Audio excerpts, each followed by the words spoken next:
În cele ce urmează, vă prezentăm un scurt ghid de utilizare a bazei generalizate a practicii fiscale. În partea dreaptă a paginii pot fi văzute capitolele în care este structurată informația. Ducând cursorul la unul din capitole, spre exemplu patenta de întreprinzător, se deschide o bandă rulantă cu principalele subcapitole, care fiind accesate aruncă utilizatorul la catalogul de întrebări-răspunsuri ce vizează subcapitolul dat. Totodată este prevăzută și posibilitatea de căutare atât simplă cât și avansată. La căutarea avansată, informația poate fi căutată doar într-un anumit capitol sau subcapitol.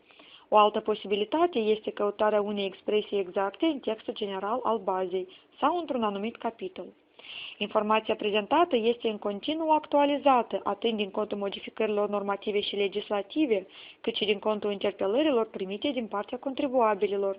Ultimele modificări pot fi vizualizate accesând ordinile prin care aceste modificări au fost operate, situate în partea de jos a paginii.